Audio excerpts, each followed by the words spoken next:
ভোরের স্নিগ্ধ আলো তখনও পুরোপুরিভাবে ফোটেনি। কুয়াশার চাদর ভেদ করে সাভারের জাতীয় স্মৃতিসৌধে বেজে ওঠে করুণ সুর। ৫৬তম স্বাধীনতা ও জাতীয় দিবসে জাতির শ্রেষ্ঠ সন্তানদের প্রতি গভীর শ্রদ্ধা জানাতে উপস্থিত হন রাষ্ট্রপতি, প্রধানমন্ত্রী ও মন্ত্রী পরিষদের সদস্যবৃন্দ।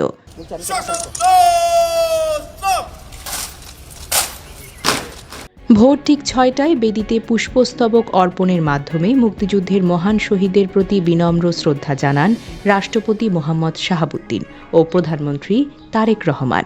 এরপর কিছুক্ষণ নীরবে দাঁড়িয়ে থাকেন রাষ্ট্র ও সরকার প্রধান। এ সময় ৩ বাহিনীর একটি চৌকস দল রাষ্ট্রীয় অভিবাদন জানায়। বিয়োগলে বেজে ওঠে শেষ বিদায়ের করুণ সুর। রাষ্ট্রীয় আনুষ্ঠানিকতা শেষে প্রধানমন্ত্রী তার মন্ত্রিসভার সদস্যদের নিয়ে আবারও শহীদ বেদিতে পুষ্পস্তবক অর্পণ করেন। শ্রদ্ধা নিবেদন শেষে তারা বীর শহীদদের আত্মার মাগফিরাত কামনায় দোয়া ও মোনাজাত করেন।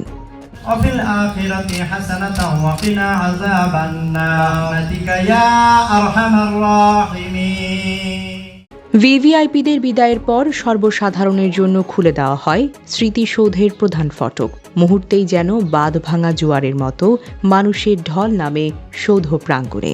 লাল সবুজের পোশাক আর হাতে ফুল নিয়ে সারিবদ্ধভাবে এগিয়ে যান হাজারো মানুষ। রাজনৈতিক, সামাজিক ও সাংস্কৃতিক সংগঠনের নেতাকর্মীদের পাশাপাশি সাধারণ মানুষের পদচারণায় মুখরিত হয়ে ওঠে সাভারের আকাশ বাতাস। আমার দাদা একজন মুক্তিযোদ্ধা ছিলেন। যুদ্ধে অনেকজনই শহীদ হয়েছে। ৭১ সালে যারা শহীদ হয়েছে তাদেরকে শ্রদ্ধা জানাতে আমরা এখানে এসেছি। এখানে অনেক মানুষ হয়েছে, এখানে ওরাও ওদেরকে শ্রদ্ধা জানাতে এসেছে। এই স্মৃতিসৌধকে সম্মান জানাতে পেরে আমি গর্বিত। অনেক মানুষ এসেছে দেখলাম এখানে, যাদের পতাকাকে সম্মান করতে পেরে আমারও ভালো লাগছে। মানে আমি প্রতি বছরই আসি, প্রতি বছরই আমার ভালো লাগে।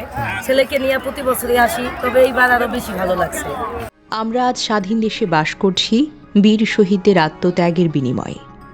আমার সন্তানকে সাথে নিয়ে এসেছি যাতে সে আমাদের সঠিক ইতিহাস জানতে পারে এবং দেশপ্রেম নিয়ে বড় হয়। তারা ৭১কে ম্লান করে দেওয়ার জন্য ২৪কে সামনে নিয়ে আসার চেষ্টা করছে, কিন্তু ৭১কে ম্লান করে দেওয়ার কোনো কারণ হতে পারে না, কারণ সেই শক্তির উত্থান আমরা দেখতে পাচ্ছি। একই সাথে আমরা এটাও দেখতে পাচ্ছি এইবার নানাভাবে তারা যেভাবে সামনে আসার চেষ্টা করেছিল দেশি বিদেশি অপশক্তির ছায়াতলে, কিন্তু বাংলাদেশের মানুষ তাকে পরাস্ত করেছে, মুক্তিযুদ্ধ বিরোধী শক্তিকে জয়ী করে নাই। যারাই আমরা বাইচা আছি তাদের সেই মূল্যায়ন হয় না, মূল্যায়ন পাইতেছি না।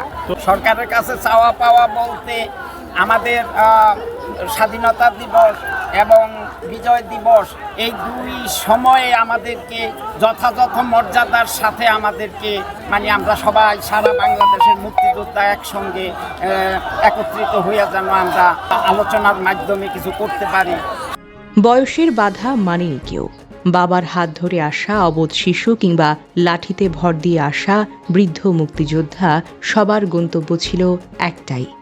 লাখো জনতার এই ভিড় প্রমাণ করে ৭১-এর সেই ত্যাগের মহিমা আজও প্রতিটি বাঙালির হৃদয়ে অম্লান।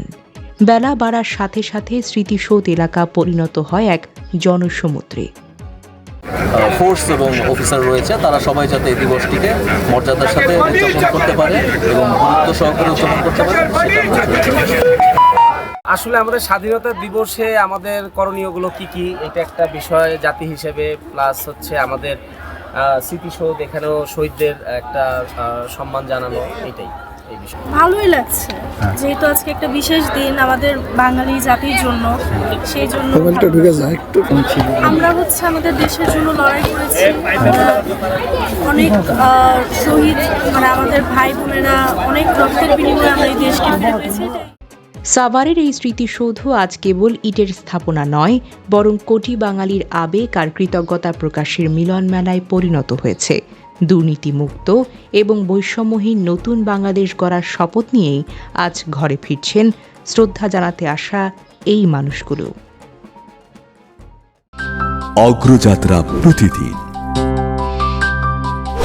নির্ভীক প্রত্যয়ে উজ্জীবিত।